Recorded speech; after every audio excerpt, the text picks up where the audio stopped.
Welcome back to the Brew Crew Podcast, everyone. This is episode 344. Back in the church room bar. This is like a OG. We used to do these on Tuesdays. Yeah, this is. Yeah, that's how we started on Tuesdays. Yeah, we did, and now we do Mondays. But now we're on. It's a Tuesday this week because life happens. Yeah, thanks for your patience. I'm glad I posted something. I got no messages. Someone messaged you. People came to you got no messages pre. Yeah, pre. Yeah, you do get a lot. But we crave that feedback. Strong fan base. Don't take that in a negative way. It's not negative. It's positive. We want interaction. People wait on every one of our words. I bet they're not waiting on my words. They are. My words don't carry much weight. Yours do. People want to hear what you have to say. Nice. My orders just got approved. Hell yeah. All right. It is. Orders approved. Good things in real life. Orders approved. Now you got three. Three Novas. 3 Chevy Novas. 3 Chevy Novas. Triples. Novas didn't sell very well in Mexico. Yeah, I wouldn't think they would. Either did Colgate. Yeah. Hilarious. Look it up. Yeah. That'll be what do they call that? Bonus. A little tidbit. Chad. A hanging Chad. A Easter egg. Yeah. So I've got a lot of things to talk about. Let's talk about. Do you want 1, 2, or 3? 3. Okay, so I'm glad we're starting with this one. Well, first of all, he didn't know. No. Totally random. We've got like 3 weeks to get in your orders for this year's Advent calendar. Please let either one of us know by 15 September. We need to start off the pot. We'll get better at this. Please let us know by 15 September. Gimmick Gus and Better Matt are already making calls. They've picked up the phone. They're calling around. Who are they calling? They're calling other distributors to go more craft, to order stuff specifically for this Advent calendar. Our number right now, exclusives, a little bit behind because I'm keeping Better Matt stuff separate. Even though we're buying Better Matts, all of the new Chuggalos, the fresh Chuggalos that Better Matt is bringing in, we're keeping them separate. We're at 12 right now. Ooh. Last year we were at 20. This year we're right at 12, but we're not including Better Matts right now. Okay. So I shook the trees of the regulars. So I don't see that number vast. Maybe we'll get to 15, but we'll see. Did you get Bobby 3 weeks. I didn't get Bobby Bobby's in. Bobby's 13. So I got to write that down. I've got a list. Bobby's in. I just talked to him last week. He's in. Bobby's in. I can't wait for those shorts. Phil, he's in, of course. I got Phil's. Yeah, I figured. Or Thumpers. Steph, is that what you nice. call it? Below?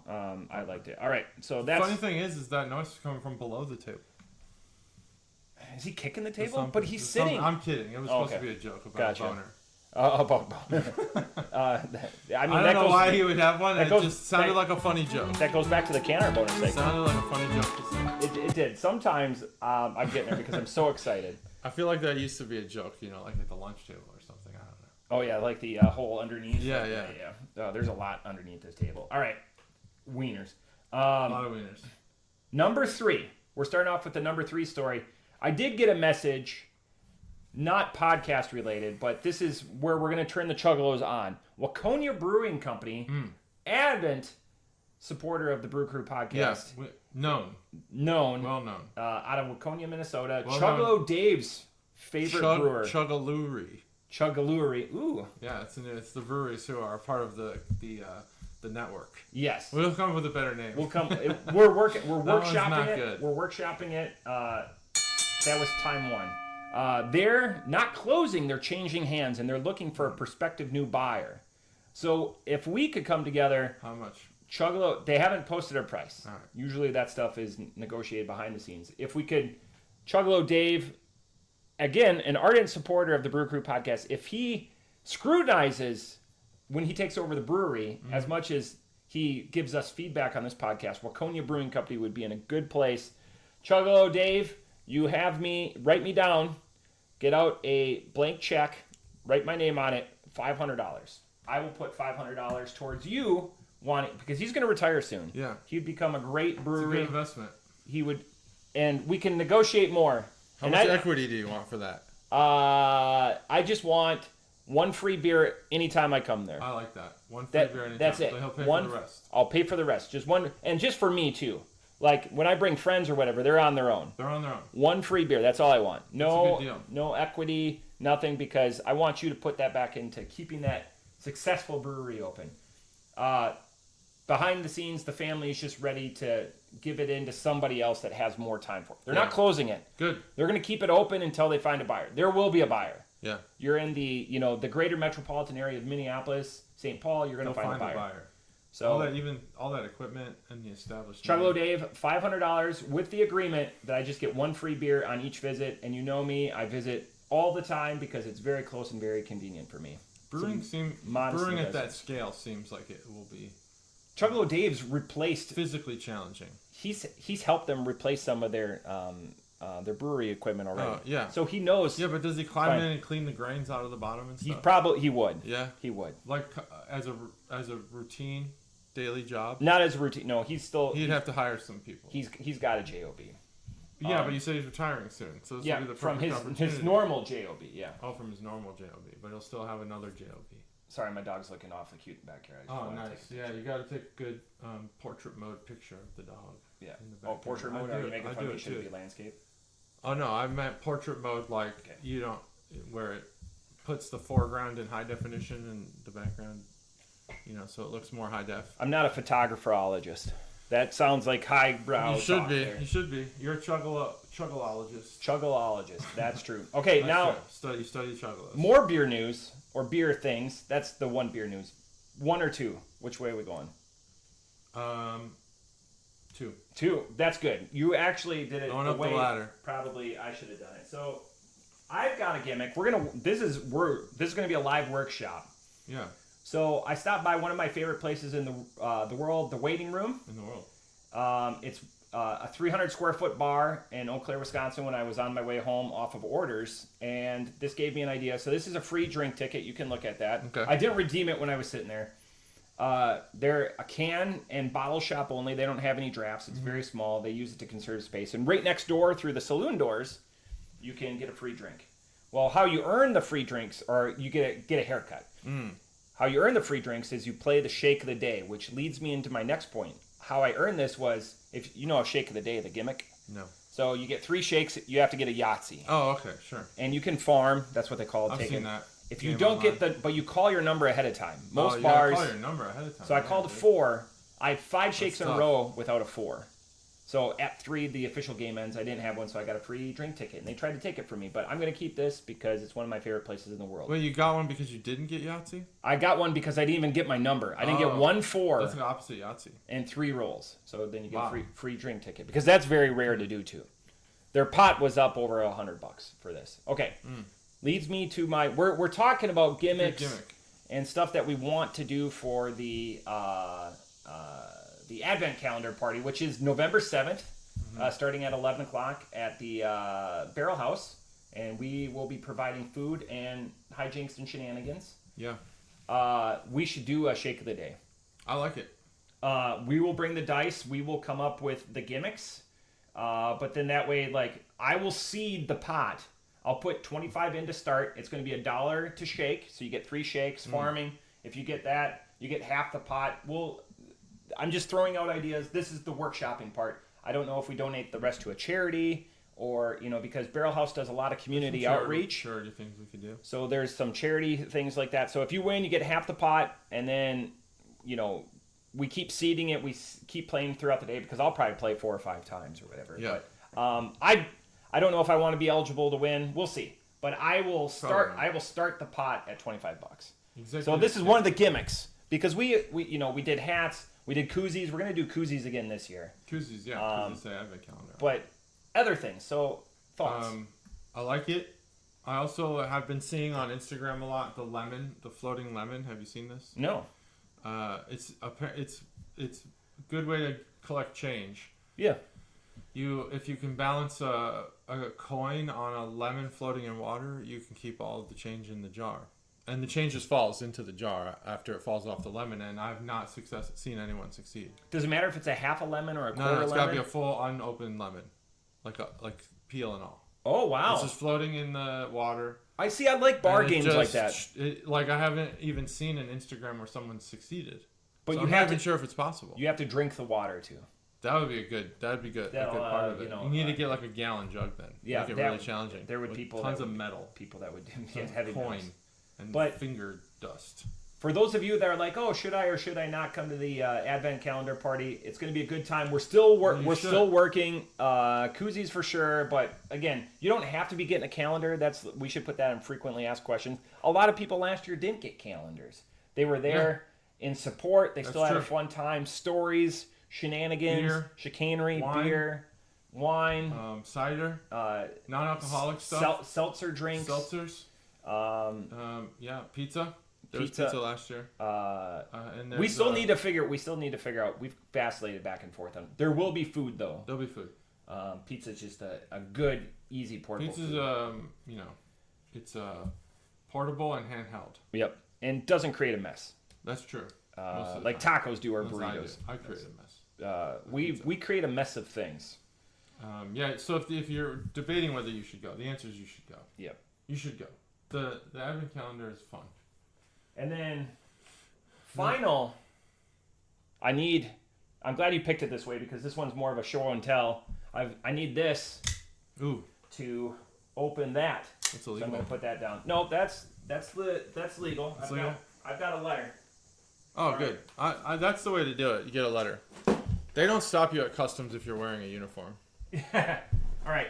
So this is my brewery shipment for the year, and this is going to be. Oh wow! I haven't even opened live it. Unboxing. I feel like it's COVID. This came while I was on orders, and I, of course, because you have to be 21, because they tell everyone, I had to have it delivered by Chuggalo, Mr. Bill, who, by the way, will be in the.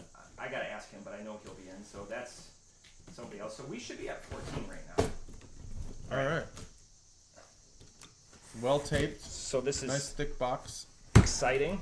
As you can see, I high quality box. Are there stickers? Ooh, look at that. Look at their stickers. JT, talk about. You want me to talk about these? Talk about things. Yeah, these stickers look like labels, so you might put them on your beer. I think they are beer labels. This one's Barrel Pie. You want me to? Maybe I'll wait because they're probably the beers that are in there. I don't want to ruin it. So I've already sent an email back and forth, but I just as this happens, I didn't know what was in here. I purposely don't look at lists. Yeah, lists. I like lists. So, anyways, this is going to be a little while. There's going to be 14 bottles in here, and that's part of the story. Yeah, this is great. This is cool. There's a lot of cool stuff here. I'm going to run out of room. Crafted with passion, delivered with care, enjoyed by you. But you're going to notice a common feature, and that was all that I cared about when I saw what was coming. I didn't see any of the features, and we will feature a couple of these on future episodes of the BCP. All right. So, Chichi, you're familiar with the brewery. We've had many a brewery beer. Yep. What's the one thing that you notice with these beers? Oh, with these ones? Well, they're all shorter. Right. Yeah. Okay, so these are 375s. Before, and if you know brewery, they're 750s. You know, they've got the pronounced... Oh, they still have a pronounced punt. So these are 375s. And I asked them... So the price point didn't change. So last year,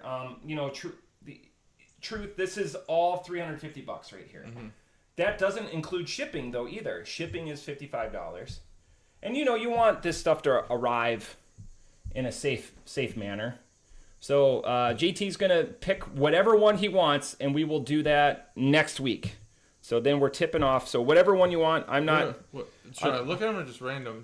No. However you want to do it. I don't know how. So I emailed them, and I love the brewery support. They get back to you, and it's the same guy that's gotten back to me for multiple years when I've had questions. And they said, I go, hey, I noticed that you went from 750s down to 375s. Mm-hmm. And he goes, it's more economical for us while still keeping the value of the Reserve Society high. So in my mind, and this is kind of my comment for you, I feel like I'm getting half the product. Mm-hmm. So we will still enjoy it and we will still have a good time. But then for me, I went back to my last receipt.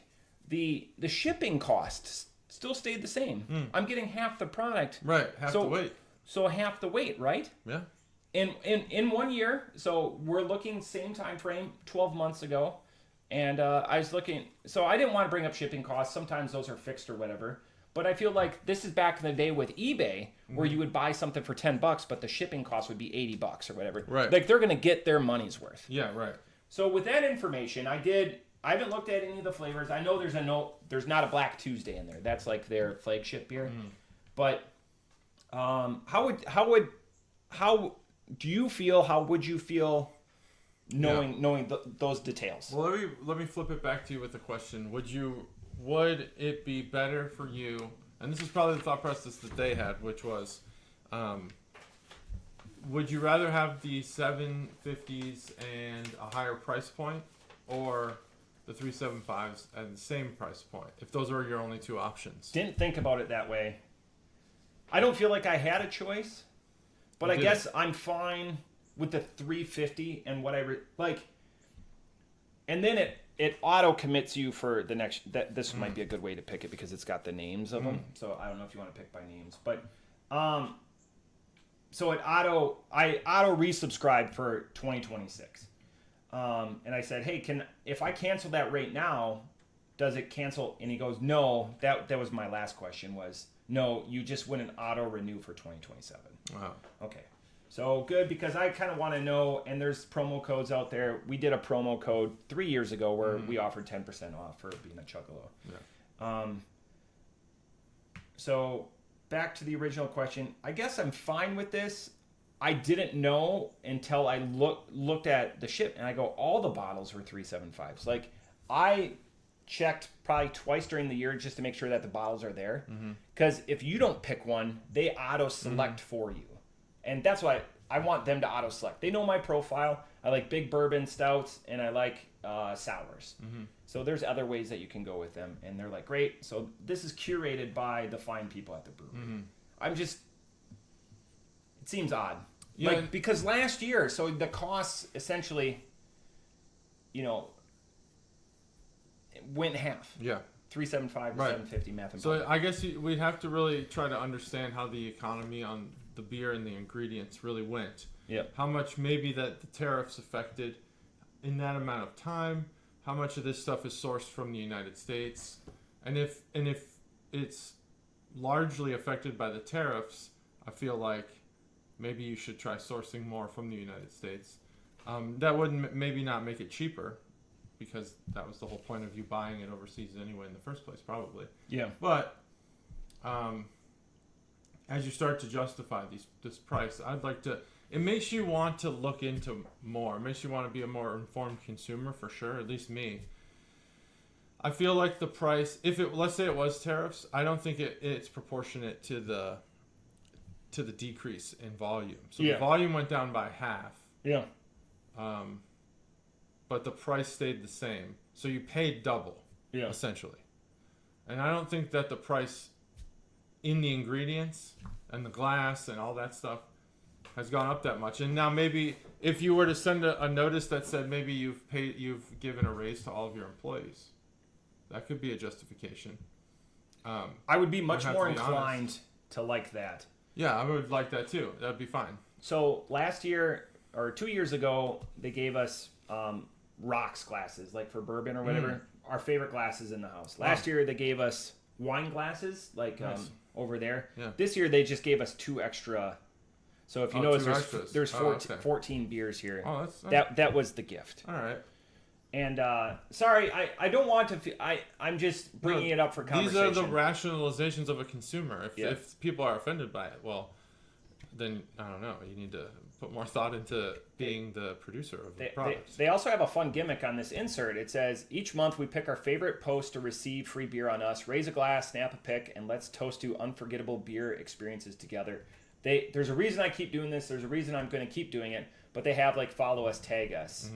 Like Instagram, Facebook, Untapped, win free beer. I wonder if so I forgot that they were California. I wonder if California has anything to do with this, with these prices. Yeah, there's some unknowns. Yeah, like state by state, we're not 100% sure. In Ohio, it's different. Yeah. So how do I feel about it? Let me be honest. I'm less rational. I'm less thoughtful in my money spending. If I feel like a deal has gotten away from me, I will no longer make that purchase. So I think if I would have seen that change, I might have canceled. Put more resistance to the transaction. Totally. Yeah, totally. So for me, I look at it as a business expense that we won't, because some of these we drink on the podcast. Some of them, like I already have inertia doing it, and it's a solid beer club compared to some other ones. The inertia. But it is solid. I'm with you. There's concern now. There. Before, like I was like, holy. Yeah. I felt like I was getting the deal. Yeah. Now I no longer feel that way. Yeah, see that. Yeah, that's different. That shift is a little different. Now you don't feel like you're getting it. Like I don't mind helping a business out. Yeah. And feeling like I'm not winning, a transaction. A 750. Or you previously were winning the transaction, or you felt like you were. Yeah, a 750 to me felt like a shareable drink. Mm-hmm. This. Yeah, that's a sit down and drink. This is a sit down and. Yeah. So. Pour it in one of those bourbon glasses, Right. Which would be weird, but do it anyway. But anyways. You're a beer. Sorry, I hope that this isn't like, oh my God, he's spending so much or whatever. That wasn't my point. It just imagine buying a 12-pack and only getting a 6-pack, but paying that 12-pack price. That's essentially what happened here. Well, I mean, don't worry about people getting upset that you spent money. It's your money. You earned it. That's the whole point. I'm thirsty, and JT still. Let's thirst it up. He's gonna figure it out while we do the pod. Did you? I thought you were gonna reveal all the flavors. Oh, do you want me to do that? No, we don't have to. Like, well, maybe that would make people feel a little bit better about the brewery now that we've talked about how, how they're the worst product, sellers in the world. You sons of mothers. This is the one I got two of. Tropic, you sons of mothers. Tropic Drift. Bourbon barrel aged imperial stout with coconut, cacao nibs, almonds, and natural flavors. I had an oaked sour rye this weekend and the oaked sour rye was delightful. Mango charmed. It's got vegan marshmallow, which we saw recently, I believe last week. This one's got vegan vanilla marshmallow. I don't know. Let's see. There's a lot going on here. I don't want to bore everybody. Maybe I could do this afterwards. Yeah. I don't know how to do a live unboxing / choose. Pick one. Pick a path here. There was I knew it wasn't just like, oh hey, look at this. It was the conversation based on the. Well, I haven't looked at any of these. Let's do that one. I don't know what it is. All right, this is what we're gonna do next week. It's a bourbon barrel aged called Mabel's. MEUBLES. It's their 25th anniversary. It's a 17.3. Oh shit. That's a big beer. Oh, sorry. After 17 years of brewing, Mabel's is our Solera blended anniversary old ale, a testament to tradition. Heaven Hill barrels and nice. Few spirits. I do like Heaven Hill. I think Heaven Hill's got one of the more flavorful. This is what we're doing next bourbons. week, folks. Yeah, I don't know what all of this is, but I think it probably has to do with the brewery. But well, at least people at the brewery maybe. But this is Matricide by Nightmare. Nightmare out of New York. Yeah. Love Nightmare. I saw it finally. I go to Arrow, and every time I go to Arrow, the first place I look is the Nightmare section and see if they have new beers. And they haven't had new beers in a long time. Yeah. But they had one. It's called Matricide. And that's what we're going to have today. It is a imperial stout with almonds, almond paste, lactose, and cold-aged Ecuadorian cacao, and Madagascar vanilla with toasted coconut. A lot of flavors there. Ecuador. Right on the equator, as its name, and its capital is the only capital city also on the equator. Wow. The capital city? Of Ecuador? Yep. Oh. You know it. I don't know. Quito. Something. What is it? Quito. Quito? I don't know that. You know it. I, at one time, knew all of the capitals in the world. I had to know that. It was like our first week of school after I got out of boot camp. Was to learn all the capitals in the world just to prove that we could. That was part of like your, prove that you're worthy to be here training before you actually get into the real stuff. I related in high school. I brought back through petitioning the school board and whatever geography because I was passionate about geography even in high school. Great.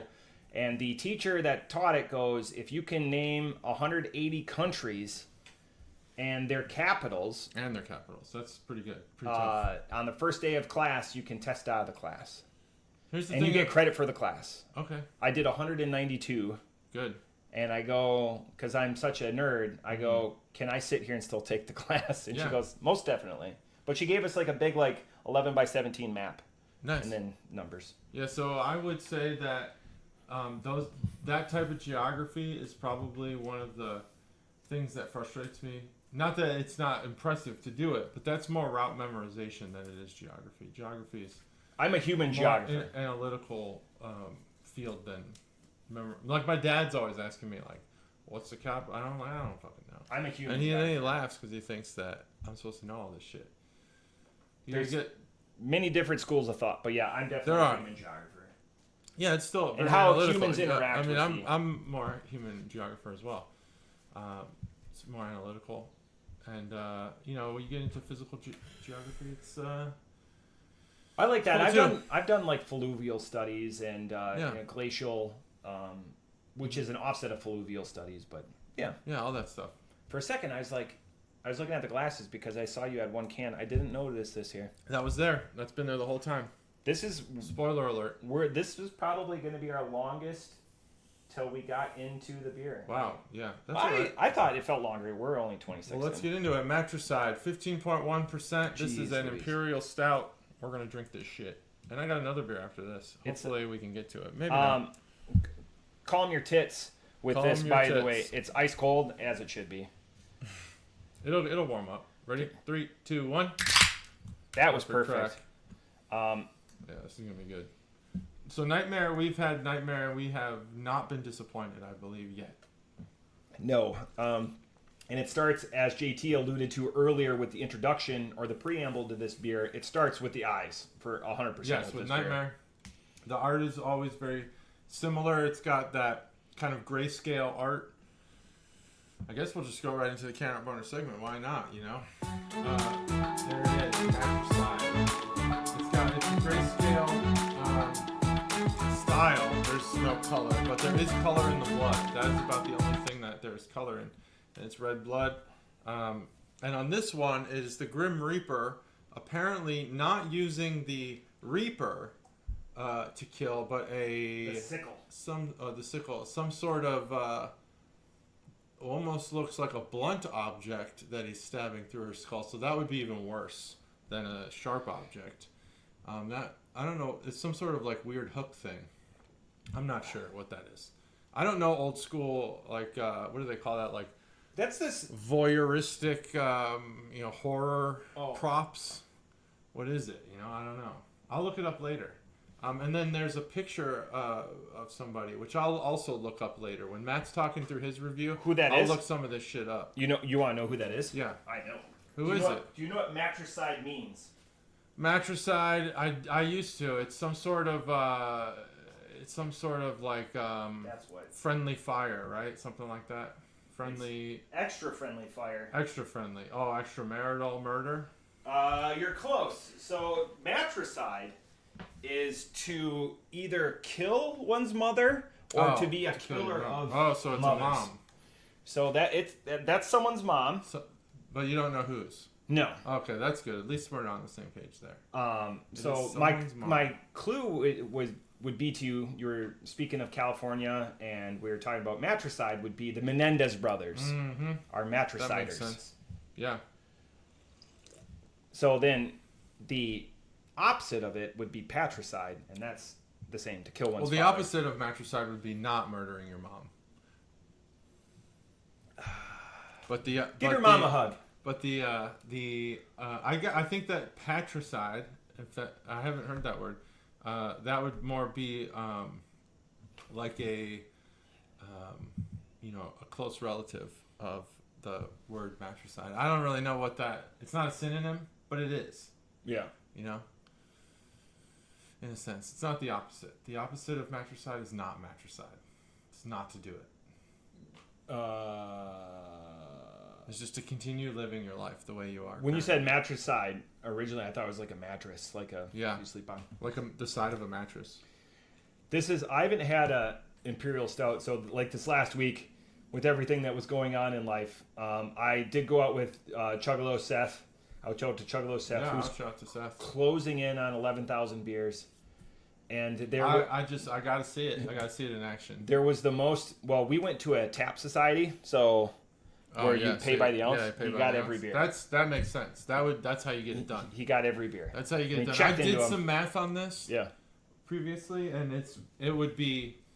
His first check-in was over a decade ago. It would be quite a. Yeah, it's still 1,000 beers a year, which means that's not. If he's at 11,000, you said. That's not a problem for him. Yeah, right. But what I'm saying is that's it's a problem. Like the math comes out to be a problem. I'm not saying he has a problem. We had 19 that night. Yeah, that's great. But I don't think that's how it's always been. Maybe he always just goes to 19 beer. Most of his check-ins, he does pictures. Yeah. So smart. then you look. I believe that it's happened. What I'm saying is that it's incredible though. When you do the math on it. Oh yeah. You're like, okay, so either he drinks 3 beers a day. Yeah. Every day, every year. Yeah. Or he's got some weekends that are. Think of multiple beer fests. Full of fun. Yeah, beer fest, sure. It's still that's a lot of the 1,000 beers a year. It's a lot. A lot of the Facebook memories coming up. This time of year is all Ale Fest too, which is a sad pill to swallow. Fest, rest in peace. When's it coming back? Big up. Well, it reverted back to Joe for Joe Wiseman. So the girls no longer own it, and so he has all of the relationships. The owners of it's Jen and I forget Jen's name. Sorry, Jen. Germantown alumnuses. What does that mean? They're from Germantown. That's where their first restaurant is. Is there a college there? There's alums of the town? Yeah, alumnuses of Germantown. But that's where their restaurant is. I'm buying time. Their restaurant is in Dayton. Yeah, I'm going to buy you some time too. I'm going to try to think of like But they're moving to... The gendered version, the female gendered version. That's what I thought. Alumnus. I know it's alumni. Just... like princess, alumnus. Bear with me. Alumnesses. This beer has a warming aspect to it. It does. I think the first thing, I don't know, I was listening to your ingredients. Is cinnamon in there? No. What is that heat coming from? Where is that coming from? I think that's the booze. Really? I don't know. Maybe that's the... Like a Mexican... It tastes like a Mexican chocolate. You know what I'm saying? Maybe that's where the Ecuadorian stuff comes from, yeah. I do know what you're saying. It is, it does have a, a heat. Not a spice, maybe I don't know about heat. Yeah, maybe something like, I guess that, heat, spice, I don't know. This is crushable. It's great. 4 or 5 of these in a night. Oh man, you're nice and fucked up. You're toasted like those almonds in here. I will say this one, it was, I'll tell you the price because it's important here. It's $35 for a 4-pack. Yeah, we're getting. It's a high end beer. I tossed around the idea of buying it, and then I said, you know what? It's Nightmare. We haven't been disappointed. I love this brewery. I think it's earning its keep. And I bought it. You picked the one beer that doesn't have a sticker with it, which is I was going to give you the sticker. There's a bunch that don't have stickers. Are we at the point? Maybe we should start saying the price point for like these nationally distributed beers, just to because we'll drink. I mean, we'll drink Busch Light. Obviously, we're not going to. But we're getting to the point. I mean, we just unboxed a box of beer, but I think maybe we should share it. Like if we know it or why not? remember. I mean, it's not a secret. The price is there listed in the store. It's not like I'm getting insider information here. The challenge maybe for you is your fridge is so well stocked. It's terrible. Are you gonna remember like this beer that has been aged in optimal conditions, like that you bought like 18 months ago, and you're like, ooh, this beer is somewhere between $1 and $79. Maybe give like a range. Remember that. But you know what I'm 18 saying. 18 months from now. I just love opening JT's fridge. It's a treasure hunt. I've scaled back a lot. And then he's like, I got rid of a bunch. Don't drink the Blimes. Oh, by the way, I've had some hot takes. I haven't had that. I'm becoming a defender of Blimes. There's a lot of Blime is polarizing. That's Busch Light though. Yeah. Not Bud Light. Bud Light had a lime. Yeah. If you go back to the early days of the podcast, we used to shit on it. Gross. This beer, okay, so it's got literally. This is a one note, and it's a good note. I was really hoping for more almond, so I am trying to get it a little warmer. Because almond is one of my favorite, like, extract flavors. I think If you have a smoothie and you put almond extract in that, oh man, does it amp it up? Almond Makes it paste, so much better. Which is it like almond butter? It's almond. It's like liquid. It's almost like vanilla extract. Almond paste? No, almond paste is in this. Oh, in this. Oh, I thought you were asking me what I was talking about. Yeah. No. Almond. I'm never asking you. Paste. You're so clear and concise. I never need to ask you what. That's really good. What the hell feedback. is going Thanks. on? I'll try to be a lot more ambiguous and No. confusing. I want to be more confusing.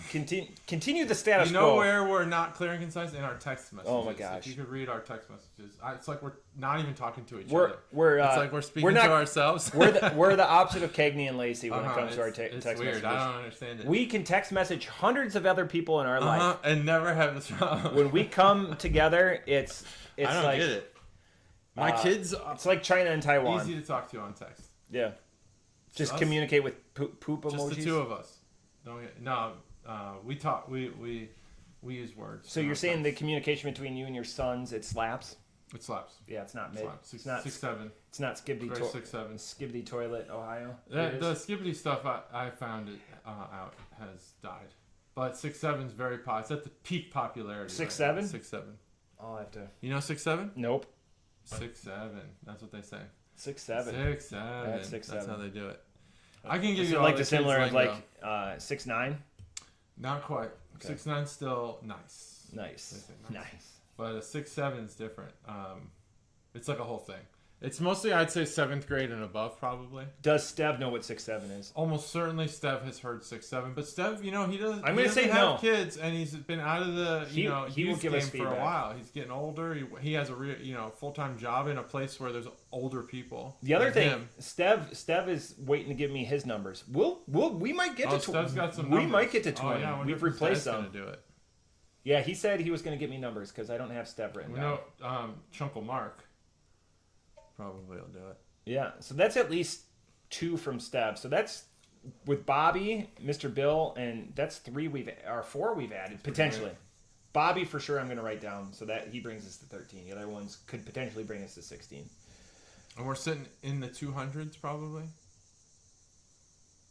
for the price point. Do we not know that? We don't know because they're still ordering. I'm going to say lots of exclusives are coming. We've said this in years. We've said this in years past. We said that last year was going to be, and it was 176. Well, last year it was like 12 Stacey. of the 24 beers were Busch Light Apple, so it was pretty cheap. I still like that idea for Bobby that we should have done that, but no, Bobby gets all the beers. I think we're right around 250. I think so. Probably. But again, there's only 3 beers that we know of. So, and they're all bigger beers. So there's going to be some easier drinking guys in there, guys and gals. So almond paste. You were about to make a comment on almond paste. And I asked you what almond paste is. Is it just? I would think that almond paste would be similar to peanut butter. So, but there's almond butter. Maybe mashed almonds that the natural oils are still in it. It hasn't been dried out like many almonds are. Yeah. Probably. So, okay. I would guess. It's a guess. There's almond butter too, but that's what I'm saying. This is almond paste. Paste. Maybe it's pulverized into a paste. Maybe it's not chunky. Yeah. I don't know. These are the questions we'll never know the answer to. Probably buried with the new underground findings at the pyramids of Giza, which they used surface penetrating radar to find. I'm big fans of computer vision, which is something I'm very into. Spoiler alert. I've used ground penetrating radar before in a geography class. What did you find? We were doing fluvial. We were doing different density of glacial till without having to dig it up. So by the return, we were able to tell. Yeah, this area is really great for that. Wisconsin, Illinois, Ohio, this area because the glaciers affected the land so much and created the Great Lakes. So you could do a lot of cool geography stuff. That's why there's so many lakes in Wisconsin because the ground is still rebounding from the retraction of the glaciers. And in Wisconsin, you have the unglaciated zone where there was you can go. It's where I grew up. There was no glaciers. It's the oldest landforms in North America, and where you were standing a thousand miles in any direction, there was glacier, besides this sliver of land.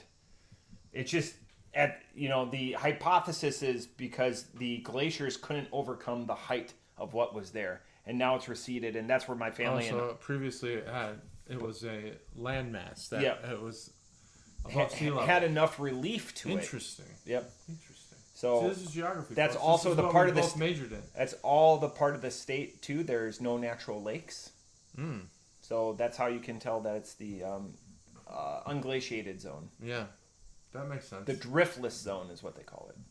The driftless zone. Yeah, this is great. This is why. Right where I grew how up. could you major in geography? What a boring thing. Nope. And that's physical geography. Not at all. It's not boring. That is physical geography, but still great. Awesome stuff. It's where we find almond paste. Almond paste. Glaciers would have made the shit out of some almond paste. All right, so this beer. Wow. And that was the Can Art Boner segment. It's over now. What? That was more for you than you. What is this called again? Matricide. I thought that was called a Reaper. Oh, that's the Grim Reaper. That's a scythe. A scythe? Yeah. So what's a Reaper? Scythe. A Reaper is the action. That's the action of cutting the grass and shit? The Grim Reaper. And he's just grim about it. And, he's and like, a scythe. Who is a happy Reaper? There's no fucking thing. Such thing. And a scythe has work, dude. Two because you used to take the scythe out to get the grass. Because my family did to get wheat, all that. Wheat. Remember wheat? Wheat. I remember it. It's still around. Wheat's still around. But I've seen that medieval device. It's like it's a claw, but it's a blunted claw on the backside. Yeah, I've seen it too. It's almost like I bet you it's for some sort of decorative activity. Something like hanging curtains like a sword, or something. I'm going to look it up. Like a sword breaker. I'm going to look it up. Blunt something. Blunt with a hook medieval. Yeah, that's what I'll search that. Blunt. What was that? Blunt. That's the title of this episode. Blunt with a hook. Blunt with a hook medieval. Blunt. Medieval. With hook.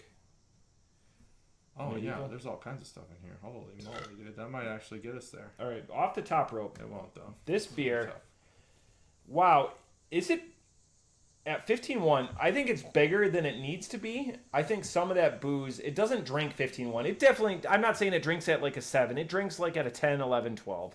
So that it hides the exceptional amount of booze that's in it quite a bit, especially for an imperial stout. It's very busy with the almonds, almond paste, lactose, and then the cold aged. So I don't know if it was like coffee where it just was aged and brewed out on the cacao, vanilla, and coconut. Coconut, less coconut, better in beers. The coconut doesn't come through, so it gets lost or it's married to all of the other ingredients. I'm buying JT time. Yeah, we're almost there. We're getting it. The resonance to me, though, is that heat. And JD was very apt with what he said. It could be the booze, but I felt a little bit more than just the warmness of booze or alcohol, like a spice or a heat, like something that carries through the back of the palate. Very similar to the last time we were in the church room bar. Off the top rope, I've got 4 or 5 ounces left. I'm not patient enough to let this warm up a little bit. Maybe some of that stuff would come through. It's fine with where it is. Almonds are a nut. They're not an S tier nut, but they're an A level nut. So they're a better nut because they're often accompanied by gimmicks. You don't get cashews are perfect the way they are. Mm-hmm. You don't get Bold House or Smokehouse. Blue Diamond doesn't do gimmicked cashews. Cashews are where I start, is the perfect nut. Almonds are right below that. Off the top rope, I'm comfortably at a 4.25. Ooh, that's a good score. All right, so I don't know. I'm gonna give up on that search. If you know about it, let us know, or you can find it. Yeah, that's interesting. Try. It's some sort of hook. It's probably, I don't know. I feel like it's not for hunting or anything. It's like for maybe pulling in ice. Maybe, you know, they have like ice tools and stuff. I don't know. 425. Well, I will say I was expecting more out of this beer. More flavor delivery from all of the different things that they list here. I think what the coconut does is it kind of smooths out the bitterness from the stout and maybe even the lactose. But other than that, it doesn't really do much. It might even be, the coconut might even be cooked into a char, and you know, who knows? It is toasted coconut, so who knows how cooked it was. So it might not, it doesn't really have that normal coconut flavor, which is good because that could overpower all of this other stuff. Madagascar vanilla, so, you know, sometimes there's some of these ingredients are quite expensive, and you know, if you put it in your beer and you make your beer $35, maybe you could have foregone that ingredient. I'm not sure. If you forego that ingredient and you bring the price point down, what happens? There's a lot to like about this beer. It is well done, but I think that there might be an overpromise, under delivery here. The Imperial Stout delivered on point. It is kind of boozy. It doesn't hide it well, and that's okay. The almonds is where I'm really struggling because I thought the almonds were going to be the most prevalent thing. Usually you list the ingredients in order of prevalence, and almonds being the second thing they list. Imperial Stout with almonds, that's the first thing.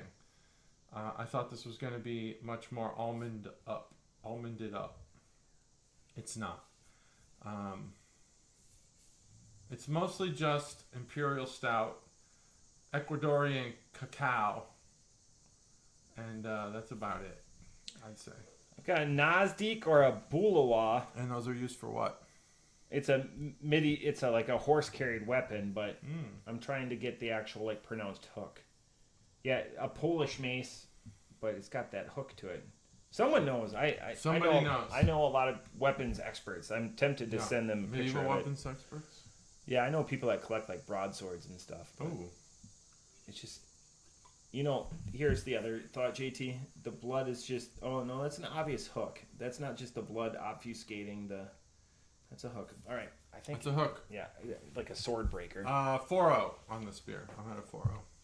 That was the other score. I wouldn't have gone higher. I would have definitely gone lower on it. Yeah, 4-0 is there because it just doesn't. Are you having a good day? I really wanted, which is more almond. So price point feedback: 35 for 4 of these. You got 2 left of them. Yeah, I was like, oh, no problem. Yeah, I'll have 2 left. I'll want these. yeah. I'll want them, but not as much as I'd buy them off you. Not as much as I thought I would. You have 14 new beers. I know those are mostly going to go in the cellar. I'm out of room in the cellar. JT, I'll definitely give you those look at 2 that beers. Look at that last year's box. Oh damn! No, because then you buy other good stuff. Well, it doesn't matter. You're kicking it off. I was wondering when this was going to happen. So I mean, It did take me a while to. I was wondering when this was going to happen. This was the beer I knew I wanted to buy, and this was the beer I bought because it was less alcohol, and it was seasonal. I did want to be a little bit seasonal with this. Also, it's our first foray into Maumee Bay. Yeah, Maumee Bay Brewing Company, Oktoberfest seasonal lager, 5.9. So that's that. This is out of Toledo, Ohio. Toledo. The other corner of the state, I don't know if we've had a Toledo beer. I don't think we have. Which is, so this is our, now we've got all the corners because we've drank from Athens, because we've had Jackie O's, Choma Lungma for days. We've obviously had Cleveland, we've had Cincinnati. Toledo's the other. Akron. What's that? Akron? No, Akron is Cleveland. Akron is Cleveland? Yep. Oh, okay. But Toledo is the northeast corner. So Ohio relatively is a square. Middle. Yeah, it's a square. So, and we've dotted all over the center. I don't think we've represented the Northeast. I could go through the 600 plus beers we've had. Northeast? Well, Northwest. Northwest, yeah. That Geography. Blech. Northwest. Northwest. Maumee Bay. Oktoberfest seasonal lager. Let's crack this baby open. Oh, this is primed. Oh yeah. 3, 2, 1. I'm not, so not glad as good that... a crack. No. So it was between this and a pumpkin ale, and I didn't want the pumpkin ale because I'm sick of spice. All right, I'm just sick of it. Get it out of here. If you're gonna make a pumpkin ale, make a good one. Get that fucking spice out of there. Maumee Bay, in my opinion, is known, and I'll hashtag them and everything like that. Hashtag the shit out of them. They linger on shelves. They linger a little bit because they're not. They're not at the top. I think they make approachable beers. Don't beers. have a lot of good can art. I think they make approachable beers. Yeah, approachable beers. That's a good way to put it. Trotwood would fit very well into their They would do catalog. really well in the Great American Beer Subscription.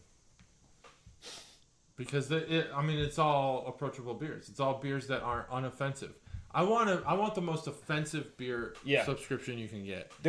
I want shit people hate or love. Maumee Bay does not know what almond paste is.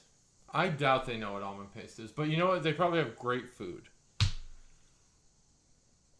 I don't know. Maybe almond paste. We're food. such on the same wavelength. I don't know. Maumee Bay is probably good. Doing 8 years of this. Yeah. Oh yeah. I was thinking actually on my way in the door today. I was thinking about how much change has occurred in our lives. Yeah. And this has stayed the same. Yeah, I mean, we've had 2 big changes that I can think of.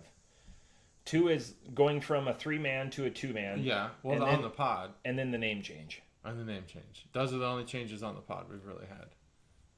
But in life, tons of changes. Oh, yeah. Just so many. But this has continued. Even no matter how hard it's been to get it done, like today. I mean, we were on Monday. Then I was like, hey, can you do Wednesday? And then he was like, yep. And I was like, oh, wait, can you do Tuesday instead? He was like, shit, yes, I can. I was like, fuck yeah. It wasn't that quick. No, it was a lot in between. I don't want to tens of minutes give you guys the insight into our confusing text conversations. What we should do is really let them feel the time. We're going to sit here in silence for how long it takes me to figure this out. To figure this beer out, or the schedule? Yeah, the schedule. We're gonna starting now. What was the complexity level of you figuring Tuesday out? I just needed to get in front of a device where it was. I had to move a lot of things, but I did. I was able to. Yeah, and it's okay. I had to pack parts of my day where I'm back to back, but I've learned to hold my pee really well. Last Monday was the day that I discovered that, I'm not. This is the only mention I'm going to make of it. That my car was totaled, so I didn't get out of. Mention it more. Huh? People relate to this type of stuff. I didn't get out of class till 1600 Central, which is 5 o'clock here, and then I had dinner planned, so I couldn't get the time in. So when I went out to the car to do trivia and meet up with a couple of people, like it was like an hour 15 turnaround, and then that's when I found out the car was flooded. This will be half humble brag, but half like a real question. Yeah. You're a reliable person. Time-wise, yep. And does it affect you when a real emergency or a real hiccup, speed bump gets in the way, and you're like, well, I'm the guy who doesn't cancel. Yep. And I get mad when people give me reasons like my car's totaled. Yeah. Like, yeah, right, dude. I sent a video. You know what I'm saying? I sent a 1.5 long video to justify to the people. But did you miss trivia or dinner? Did I miss it? Hell yeah, I did. Oh, you did? Okay. I didn't know if you... I thought you were saying you went to dinner. 3 people offered to come pick me up. Yeah. And I was like, nope, I got to deal with this. Yeah. Because I knew it was bad. I knew it was catastrophic. Bad enough to... Yeah. And I was up there for such a finite amount of time, and I've heard all the horror stories. Mm-hmm. Like, I'm sitting here today on Tuesday, so 8 days later, I have the totaled amount already in my account. Damn. And I told people at work, and they're like, it takes a month and a half for that to happen. I was like, I physically have the money. I'm going to go spend it all on Powerball tickets. Well, the Powerball, I think they won it. It's over. No, they... Oh, when's the draw? I don't know anything about Mondays, Wednesdays, Saturdays? I don't know anything about the fucking lottery. I know they didn't win Monday. All I know is that no one's going to win. I'm going to win, and I hope you do. There's going to be signs... because this podcast is going to be like we're going to be sitting in spacesuits, having people like Stev is going to be a full-time producer. Oh yeah, by the way. that'd be great. I will. Winning the lottery would. I will be triple. nice. I will triple Stev's salary. And Ohio's an anonymous state, which I hope they never stop. It's one of 7 states are anonymous. That's I didn't know there were that many. That seems like a lot. Also, there will be signs. There will be signs. I'm gonna buy Maumee Bay. That's probably. It'd be weird if I won the lottery because I don't buy tickets, but there would be signs too. That euphoria is good. I am surprised by this beer though. I'm surprised at how much flavor it packs in. Not knowing that it's not a pumpkin, it's just an Oktoberfest and it's a lager. So you're already behind the power curve because I have such a high standard for Oktoberfest beers and pumpkin beers. They get lumped in. I know they're two separate. They are separate because there's separate ingredients. Yeah. This is an extremely flavorful beer while still being a lager, and being a 5.5, it right there in the lager land. 5.9. 5.9. Okay, so it's in the 5s. 6.7. Nope, it's in the. I wrote down 5.5. 6.7. Is it? That's what they say. No, it's 5.9. 6.7 is what the kids say. Okay. It's just a joke. I'm gonna find that out. It's one of the basketball players' heights. Oh, gotcha. So it's a local. A rapper started it. Oh. And he was like 6'7". Did you see where Dr. asked you if it can a quesadilla? Like he did a throwback. I'm gonna give it to him. Yeah. It's like the last few weeks. He did actually. What was it? Oh, was it the sausage thing or was it? He's poignant. What was it on? He did. He was a fan of the can of quesadillas, which it'd be great. I tell my kids all the time it'd be great to do one. Maybe when my oldest son graduates, which is fucking crazy. It's this year. Yeah. Like we're going to do a college visit next weekend. Shit, what do I do? Anyway. Is he going to the Southampton Institute of Technology? Southampton? No, Northampton. Oh. I don't know. Is that South? What is that? South Harmon, sorry. South Harmon Institute. Harmon? Yeah. I don't know what that is. Do you remember the movie Accepted? I do. That was back when Jonah Hill was fat. The college that they made was the South Harmon Institute. Oh, South Harmon. I live on Harmon. Yeah. Not to give my, not to dox myself. So really, you named our college shit, and then they did the jerseys. I love that movie. It holds up. Justin Long plays a thin guy so very well, and then Jonah Hill. I mean, it's an Abbott and Costello. It's a tale as old as time. But you make the joke thrower the big fat guy. No, he's not going there. If that helps. The hot girl is Mrs. Ryan Reynolds, who also made Van Wilder, which is another great college movie. I would take Accepted. Mrs. Ryan Reynolds? Mrs. Ryan Reynolds. Are you talking about his wife right now? Yeah, Blake Lively. Yeah. She's all right. This beer is a good beer. It's flipping the season. I know Oktoberfest SKUs start coming out the 3rd week in July. So I didn't want to be the first guy this year because this is my favorite season of beers. Even though I love IPAs, it's a weak season for IPAs. It's a weak season for sours, but it's just a great time to be alive. Season. The windows are open. We're in t-shirts. The air is not on. Everything is great. I know it's probably going to get up to. It's going to get up to 95. Windows again. open. Yep. Everything is great. Free cooling. It's just good vibes. Even though it's not my favorite style of beer, it's not in my favorite 2 styles of beers. I do like pumpkin. But I appreciate now that we can claim all 4 corners of the state that we live in.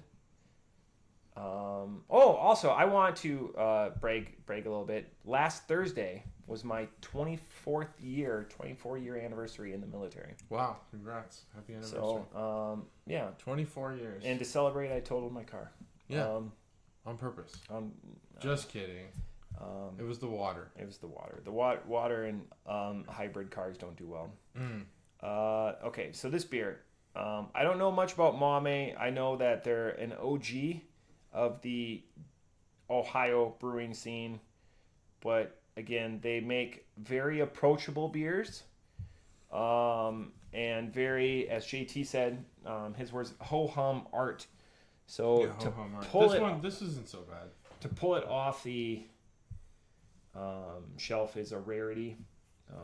It's just a known thing. Yeah.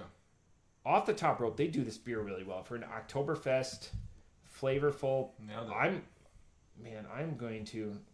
This is where you vacillate, like beer or the surprise, because this beer is a surprise. Well, I mean, they can deliver a beer that's excellent. That you would never choose over, a sour 5 or a stout 5, but can still be highly scored for its range.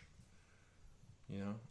Can I have 4 or 5 of these? No. Would I be upset if I had 2 big mugs? Because I could see this as that would be great. A 22-ounce mug, like you're sitting at if you get a Milano's.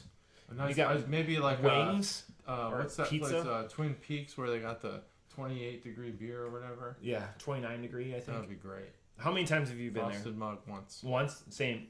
Do you need to go back? I don't need to, but there have been days where I've been sitting in the sun thinking it would be great to go there. That's a great gimmick. One of the best bar gimmicks around. I'm past the time where I give 2 shits about the Twin Peaks part. I mean, obviously I like... That's why I know we don't need to talk stuff, but I don't really care about it. We're I not like the scuzzy. beer. I want the beer. We're not scuzzy. The Hooters days, those 18 to 22-ish, probably 16 to 22, probably age group. Beyond that, the best part is I just want to go out and get a meal. I love that you bring up Twin Peaks because this podcast started at what that used to be, and that used to be Fox and the Hound. Yeah, Fox and the Hound. And I loved Fox and the Hound. My wife worked at Fox and the Hound when we moved here 14 years ago in 2 months. I loved that. Twin Peaks, I don't need to go to again. The 29-degree beer is a great gimmick, but everything else, I like that. That's the best thing about that place. I do like it. Then there's a huge fucking gap. And the employee that I took there only worked for the company for 7 months. But I miss Fox and the Hound. So you had somebody request to go there? Yeah, for their holy shit, for their lunch. Come on. Oddly enough, he's a pilot. So I spoke so the language. That's what they gave. That's what they gave to me. Then I get it because they don't give 2 shits what you think about them because they know what they think about themselves. Yeah, he drove a little coupe convertible too. Like he had his pilot car. Yeah, but it was like a MG or it was like a Euro car. Fiat or something. I miss Fox and the Hound though. Fox and the Hound. I don't know. I didn't get much out of it. I had so many gimmicks there. Like I had players. I had half price wings for the rest of my life there, and like that's pretty good. Well, it helped when your wife works there, and then like if somebody didn't claim their meal or whatever, she would just throw it on my card. So we would get like $25, $50 gift cards nice for spending so much there. Damn, that's awesome. It was good trivia there. Good trivia is always good. Have you watched the rehearsal yet? Yeah, a couple episodes. It was last fall. Seriously, a couple episodes. Like the first season? Oh, no. That was the show with the comedian that you really liked. That was the SNL writer that I was talking about. Oh, no. The rehearsal. The rehearsal is with Nathan Fielder. I've watched like 3/4 of the first season where... It's so awkward and it's so Inception-y. They're handing the baby through like the bedroom window. Yeah, so you did watch enough of it. There's the first part's the trivia part. Yeah. Where the guy's trying to take this girl to trivia. It's so steep. It's just like it's almost Inception. You don't know where you're at when it's over. You're like what this is the most. What level of reality am I in? It's the most accurate music. Yeah, that's the rehearsal. It's a good show. Well done, Nathan Fielder. I painted many scenes where I would drink this beer, where I would order this beer, and I would like that I had this beer. Another one that I want to paint is going to like a dive bar, like in the northwest corner where they have of the state where they have a lot of Toledo-esque beers. This is where I'm sitting at a pub, I'm sitting at a bar, we're engaging in a smart conversation about dumb things or the inverse, dumb conversation about smart things. And I would be very happy to have this beer. So it's eliciting a lot of good things for me off the top rope. I'm at a 4.5. Wow. Good score. Again, for what this beer is, the surprise, everything. I wouldn't be upset about drinking this one again. Yeah. In that situation. this is one of those cases where I'm not gonna allow myself to be influenced. But I had a lot of the same thoughts that Matt did about this beer. It is very thirst quenching in a way. It satiates and satisfies that beer craving. It does a really good job. I typically don't care for Oktoberfests. I think that I don't get it. Is really more where I'm at. Like I don't get. Bold of you to buy a beer that you know. I wanted the challenge. You know what I'm saying? Yeah, I wanted the that's challenge. big of you. Well, thanks. I wanted the challenge, but I also didn't want something high alcohol. But with Oktoberfest, I'm constantly reminded that like this is a beer, and this beer tastes like beer to me, and I don't understand why people gravitate towards them and get excited about them. I really don't, and I still don't. This beer doesn't change that, but this beer would be on the level of the better executed Oktoberfests that I've had. Very tight. You know, where I just appreciate, that you're like on one of the best ones on one of the best executed ones I've had. It's very tight way to put it. I think they did a good job. The only thing is that I do see myself having this more in a July than in an October. And I've never really understood that whole like July, August thing with Oktoberfest. Like, what am I missing? Why is Oktoberfest so early? Why are the beers released so early? Oh, like in Germany traditionally, because that's when the lagering stage gets done after it's been cooled and stuff. So that's what they do to celebrate the harvest. Wait a little bit. It's just like October. Peak time, yeah. Wait to celebrate the coming of. All right, whatever, it's fine. Whatever you want. It is what it is. Oktoberfest. I think this beer is just. I don't know that there's going to be a lot of Oktoberfests that beat this beer. Oh, it's technically a Marzen. It's a Marzen. I thought it was a lager. So. And then the can art does have the German flag in a mustache, which I think is clever. That's one of the more noticeable can arts from Maumee Bay. There it is, can art Bunner segment. But it is a lager because it says it right there on the can, seasonal lager. Yeah, see, that's what. Yeah, but it's technically a Marzen. Yeah, it does say that. It gets so it doesn't have to follow like the German purity laws or anything like that. So there's gimmicks. Yeah. So I'm gonna put this beer at a round 4.0. Wow, the way you said I don't want to be influenced, I thought I should have wrote it down. I thought you were going to come in at like a 3 or a 3.25. I thought about 3.75, but okay, so I was at 4.0. Yeah. Because when I'm at 3.75 and below, until I get to like 2.75, I'm at like a beer that I'm not hating but not really gonna ever want again. This is a good beer, and I have 4 more of them. It's big of you. Whoop. It's big of you to pick. That's why we have towels. Yeah, I don't have anything to wipe it up. Look how absorbent that is. Yeah. It's big of you to pick a beer. You're like, I don't care for these. Mm-hmm. Like, I'm not afraid. I'm not afraid. I always want to pick. Thanks. I always want to pick like. Oh, I meant more of the table. Well, yeah, but I'm gonna get them both. These are meant to be washed. So that's super big. Super big. Well, I appreciate that. I think you do. I appreciate you. You do. No, I pick. What beer do you hate? Reds. Reds. You picked Reds before. Oh man. You've brought a red. Maybe 2, 3, 4, 5, 6 years ago. I'd have to look at the list. That's why we need like a scrolling screen, or we could have like the voice of Stev come in and be like in our ear. We should go to commercial. You gotta wrap this up. Yeah. Or like he comes in just like as the faceless. Yeah, we need like a D20. The boy wonder. Big screen TV thing going on. We do. D20. There's a place we haven't been in a while. Years. Stev hasn't even mentioned it. No one's really mentioned it. Because his Nipcock is gone. So yeah, Nipcock's gone. So he doesn't check into Untapped either. Do I? Who? Stev. So what are you doing? Steve does. No, but Steve does? His dad, well, he used to quite a bit, but those are kind of. I subscribe to a couple of people every time they check in or whatever. I had to turn Seth's off because it's too much. Stop, Seth. Too many. Chill out, dude. It's not a race. Like once you get where are you gonna get to? That's what. And then what? Can I tell you? We had plans to go to York, which is one of my favorite places to be in Minnesota, and it's a good 30 minutes away from the base. And if you know me, I'm big on time. Big on time. To get most. We made plans to hang out Wednesday. That was the day I was getting my car towed off base. They sent a guy with a felony to the base, so then I had to wait 3 hours for a non-felonious guy. Non-felonious, I like that. So haven't heard that term in a long time. Felonious. So he didn't get to base till 6:15. And if you know, crazy that the felony guy was on time. If you know Matt, oh yeah, because he was there at.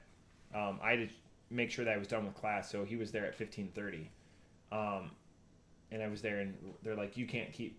He's got a felony." And I was like, "Son of a bitch!" And he's like, and then the guy chimes in. He goes, "I've got a parole officer," and the cop goes, "That's not helping you in this situation. Yeah. You're not getting." What was the felony? Did they tell you? No, and I didn't ask. Yeah, it's not your business. But it is also. So they sent a 20-year-old kid that. So, anyways, that didn't have. We were supposed to go to York, and we were going to meet at York at 1700. I didn't get off base and drop my car off the truck in front of another friend's house, so the totaling agency could pick it up till 1830. And if you know me, I go to bed very early. 1900. 1900 typically. And even though like my work day didn't start till 8 o'clock that next Thursday, Seth goes, "I know you really want to go to York. I want to go to York. It's tough because it's 30 minutes there in traffic in Minneapolis through St. Paul, 30 minutes back." I go, "Let's punt." And then that's where we went to Tap Society, which was 4 blocks away from where we were. Good. So we had a fun time there. We spent a lot of hours. I still didn't get to bed till 10 o'clock, but it was a better, more catching up. Yeah. As opposed to going to a place that now I probably won't be able to get to for months. It's just how it is. But York, ouch out. I love York. It's one of my 2 favorite places to go when I'm up there. Another place is closing down. We were talking about Wild Minds. We had a gift card that we used on Tuesday. I didn't want to go off base on Tuesday, but we had a gift card we had to spend because they don't know when they're closing. They said that they're gonna close when they run out of beer. When we went there, they only had 5 choices. That's I had a gift card. Wow. JT. How are you paying people? They had no clue how to redeem the gift card. Yeah. And she goes, "I'll just give you $20 for the gift card." She goes, "How long have you had the gift card?" I go, "Years." She goes, "I'll just give you $20. 2 beers came to $14.50. I go, "You know what? Can you take the rest as a tip?" And she's like, "No." So I go, "We'll just call it even. I'll just take these 2 beers because the remaining the $5.50 doesn't get me another beer." So I was like, we got a beer. We're closing. It was so. What does it matter? Such a great space too. Like it was close to the base. You know, it was good beer at the time. Then it's sad that so many places are closing. I don't get it. We're just in that age where we've become attached. You know, we're out of the wedding age, and now we're dealing with the other side of life. You know. Yeah. Well, that's true. But why are so many breweries closing? And that's tough. I don't think young people are drinking. They're not. And we've explored this and talked to this and stuff like that, but it's just going to be our PSA as I'm leaning back. It's our PSA to support the places, bars, whatever. Like, they still need support. Even if you don't drink, whatever, go there, have, beer, non-alcohol. A lot of places are diversifying. That's true. The standards are still got more stuff. Excuse me, but yeah. York. Yoerg. Yoerg. Probably one of my top 3 favorite. I've been. Bless you. I've been going to a lot of places that are small cities, Oklahoma City, Salt Lake City, and I've just been having the time of my life. I love these types of Dayton. I think they're great. Have you been to Silos? Yeah. Yeah, I went with Steph and his wife. It was awesome. What a fun place that is. What a nice place. Have you been to... We went in the middle of summer when it was hot as shit and we sat outside, because why not? Have you been to Pins? Pins? Right across from the stadium where they have all the games. They have no food. Oh, they should have food. And they've got the big curly Q slide. No. That's a fun place. Good beers, great prices. Oh, okay. 4 16-ounce beers, and it came to $24. Across from the stadium? Yeah. So Pins and Pints. like It used to be where the Brew Barn was. Yeah, okay. That's what I was going to ask. I never went to the Brew Barn, but I went to Pins and Pints. Oh, interesting. Okay. That's when we brought the out-of-towners were in town, so we're like, oh, we do all of this sophisticated stuff. Oh yeah, we go to the stadium. It's the place we go. It's one of my favorite tricks. Take people to Pine Club. Yeah. And they're like, oh yeah, we'll split it. And so we sat down at the Pine Club, and I apologize if I told this story. One of my favorite stories of August. Sit down, and a group of friends, we're in a battle. Mm-hmm. The other person can't pay. I got a couple of great stories for this. I'm not in that battle. I love this battle. But sit down. Guy hands Chuggalo Ryan, who's been in it, the Up North crew for the long-term Chuggalos. Him and Michelle are longtime supporters. And he sits down. We're at the bar. You've been in the Pine Club. I've been in the Pine Club. Hands his credit card, and he goes, "Oh yeah, this guy's money is no good." And he points at me, and Stacy and I are just sitting there laughing, absolutely laughing. Give him your credit card. And the bartender goes, "Oh, okay, that's good because your money's no good here either." Yeah. And Ryan gets super upset. He goes, "What do you mean?" And he goes, "We don't accept credit card here." And then Ryan looks at me and he goes, "You took me to a place where my credit." I go, "Yeah, that's part of it. It was his. He just turned 40." So then we sit down for dinner, and then he was enamored that the wait staff doesn't write anything down. Yeah. But your meal is going to be perfect. Yeah, that happens. But they've been there. I go, Ryan, they've been there. You're 40. You just turned 40. They've been there longer than you've been alive. Yeah. It's just it's a great place. I love the Pine Club. But I love that, like, oh, your money's no good here. I will remember that for the rest of my life. Your money's no good here either. Yeah, that's a really good setup there. I like that. I finally took both of my kids there at the same time. That was fun. They were like, "Yeah, this is good." They weren't really that impressed. It's a relic. I think you need to have more steak. I mean, yeah, you need to go out more. Right. Once you have a baseline of experience. Once you have a baseline of like a steak experience, and then you go to that place. Like, is it the best steak we've ever had? Neither one of us will say we'll never agree to that statement. No, we won't. But there's lore around that steak, and I don't everything, really actually understand why there's so much lore around this. Everything is what it is. Yeah. Pine Club's a fun experience. I enjoy it. It's a bucket list thing, like for sure. I I like that story you told though, where you're competing. I always think about the story you told about. So I don't have as much patience around. Like just mundane activities as you seem to. Minutia. The minutia. You told the story about how you and Stacy will compete on the toothpaste tube. No. Once it becomes difficult, get this fucking thing out of my sight. I want a new toothpaste tube. I'm not doing this whole like squeeze and scrape and fucking all this other stuff.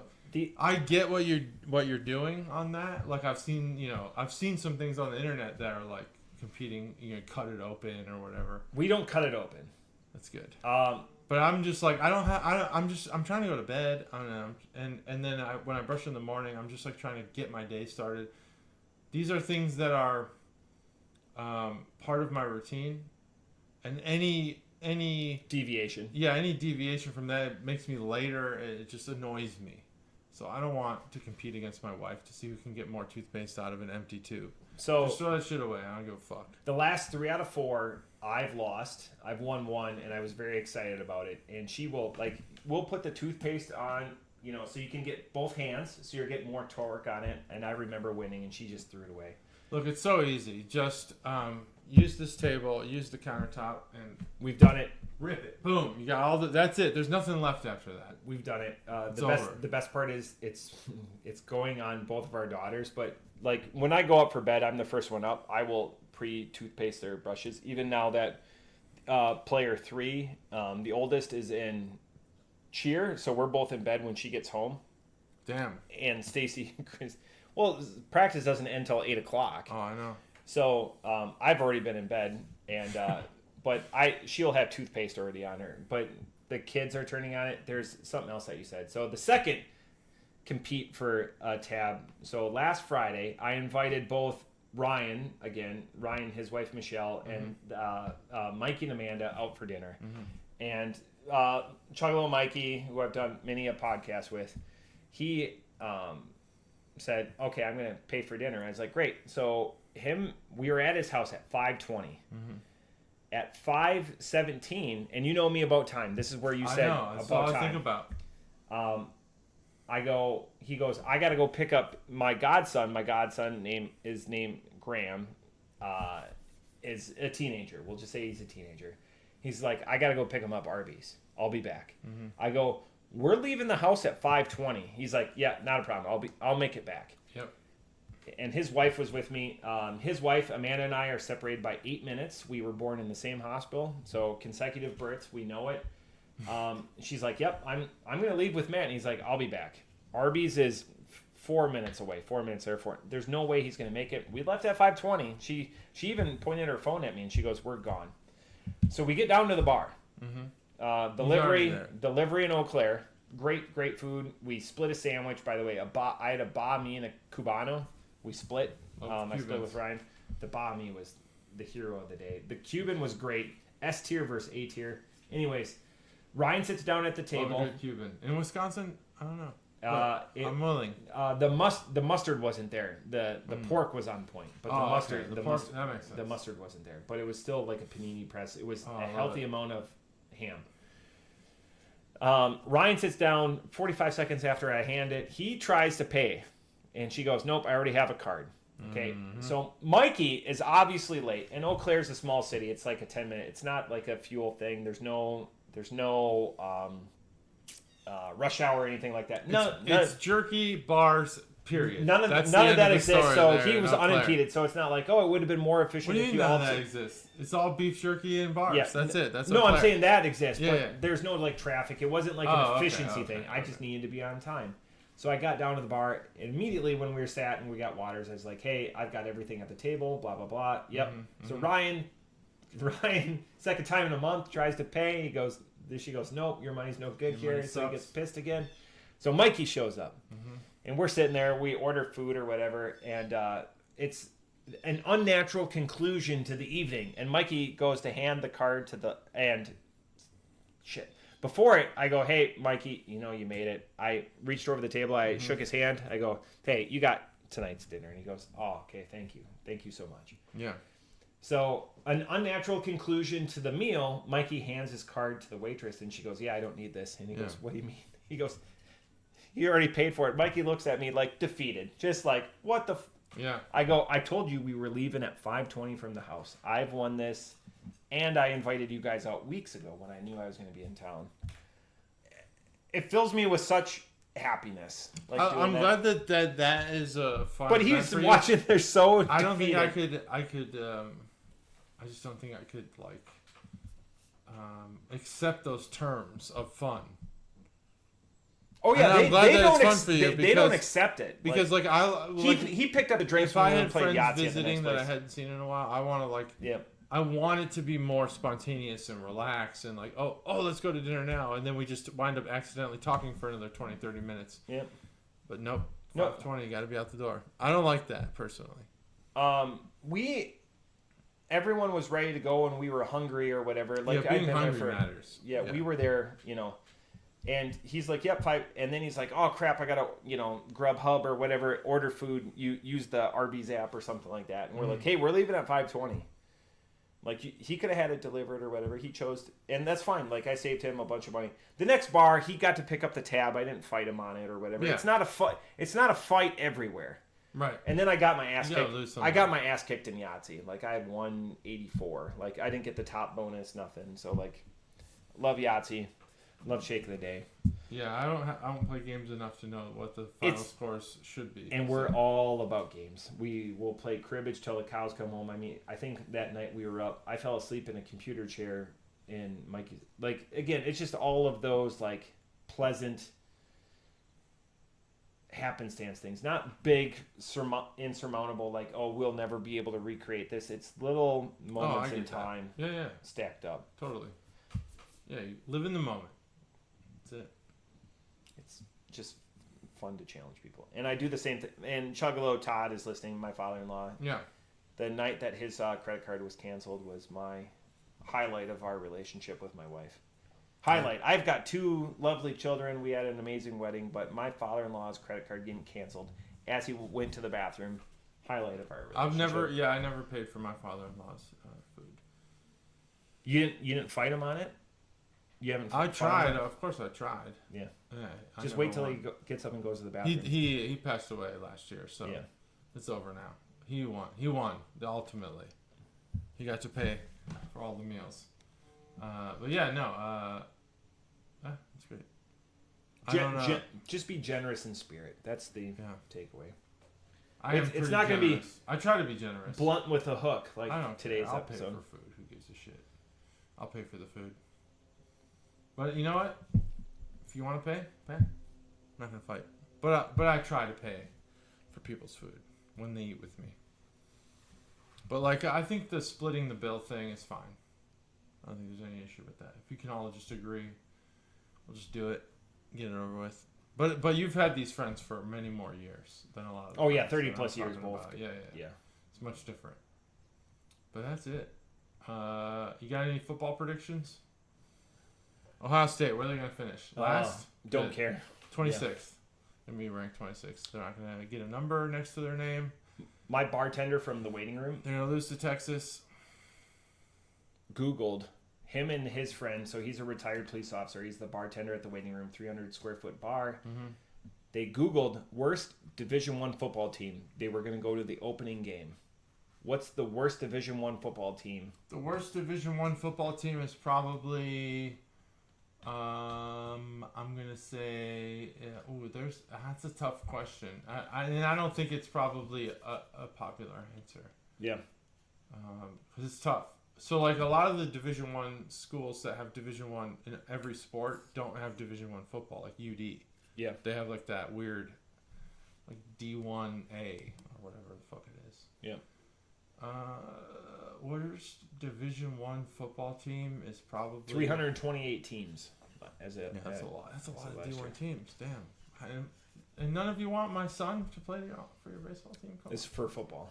I know. I'm just kidding. Oh, okay. He could probably play D1, but he won't play. He won't be a starter. You've already eliminated the team that they're going to come visit, so they're coming down. They're going to place UD? They're coming down to the UD game. So I was like, give me a post-it note. So I said, the Barrel House, please go to the Barrel House. Gave him my cell phone number because he's been my bartender multiple times when I've sat at the bar. And again, 300 square feet. It's a small bar. There's like 4 of us in the bar. 300 square feet. So he's going to come down. I go, here's my cell phone number. Even if it doesn't work out, I will meet you out. Dayton, UD. They're not D1 football. Him and his friend, even if they're not D1 football, they're coming down for the UD because they're winless in the last 3 years. Sure. Okay. Winless in the last 3 years. Yeah, they're not D1 though. That's the thing. Is there's like this extra league attached to D1. Yeah. That is where your school has all D1 sports except football, and that's where UD resides because they have a football team, but it's like D1A or D1.2. Because I gave him like 2 schools I thought, and he's like, nope. And it's weird. I looked it up because I was like, really, because we were looking into baseball. And I was like, they have a football team. It's so weird. But it's not like a real football team. It's like some sort of weird division for schools that have D1 programs. Yeah, it's interesting. Look it up. Worst D1, I would have to say, it's got to be just some shitty fucking 500 kid school in Illinois or something. Yeah, see, everyone goes with the best. I'm asking the worst. Yeah. Worst is hard because there's so many. But they said they researched it or whatever. They're in their 60s. Like that's fine. I don't want to argue with them about the worst. But he's coming. They're coming to Dayton. But that's good. Yeah, come to Dayton. It's great. They have a D1 baseball team. I'll say that. That's all I know. D1 basketball. Yeah, that's it. I don't think they have Well, they D1 everything else. It was just odd. And then at the rental car place, the guy graduated from IU, and the girl behind us in line graduated from IU too. So then they started. Indiana? Yeah. So then they Good started. baseball Oh, you're school. from Dayton. Great baseball school. That's where Kyle Schwarber went. Went to IU. The University of Cincinnati is where Ian Happ went. They produce a lot of major leaguers. But not UD. They don't produce a lot of major leaguers. In Wright State, they got Sean Murphy. I would have never said that they have a current major leaguer. Yeah, Sean Murphy. He played for the Braves. Braves, yeah. He's a Wright State alum. They're getting a lot better actually. Wright State's recruiting a lot better than they ever did, because they win a lot. That helps. Winning helps, and they beat Vanderbilt last year. And Vanderbilt is up. Vanderbilt's a powerhouse. Yeah, a powerhouse. Dansby Swanson, I believe they recruited and didn't succeed in getting Pete Crow Armstrong and a few other guys. Vanderbilt's. Paul Skeens' top 3 after he left the Air Force Academy was Vanderbilt. Of course, because Vanderbilt, everyone likes Vanderbilt. There's a lot of youth tournaments there, which is smart for the college, because what happens is the kids aspire then to play there. Yeah. My son has a Vanderbilt baseball cap. Will never go to Vanderbilt. Yeah. But yeah, Skeens went to LSU ultimately after Air Force. And didn't Scooble go to military academy too? He was. I thought it was VMU, Virginia Military Institute. VMI. I don't know. I thought so. So yeah, there's some the military discipline. They're getting some guys. You used to not be able to do that. David Robinson famously had to serve some time. Yeah. And be too tall for the service. Yeah, I mean, because in the Navy, holy shit, I can't imagine being that tall. He grew 8 inches. I hit my head, and I'm 6'2". The thing that gets me with Skeens is, and we were talking about this during the football draft, it's going to go down as an amazing season. He's fallen off in the last 3 starts. He has no run support. He has no... Yeah.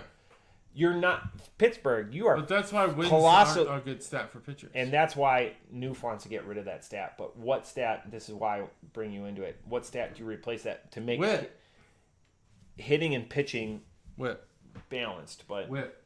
So whip's the stat 1.0. If you got a good whip, you're at 1.0 or less. Like that's like it's insane level whip. Maybe 1.2. You're like really good. I was hoping that Freddie Peralta was going to get to 20 to be the first pitcher, since that's falling off, by the way, because they're devaluing the win stat. Mm-hmm. Because we've had one since 2023, and like since 2020 we've only had 4, so it's getting devalued. In the decade prior, it should be devalued. It never should have been valued in the first place.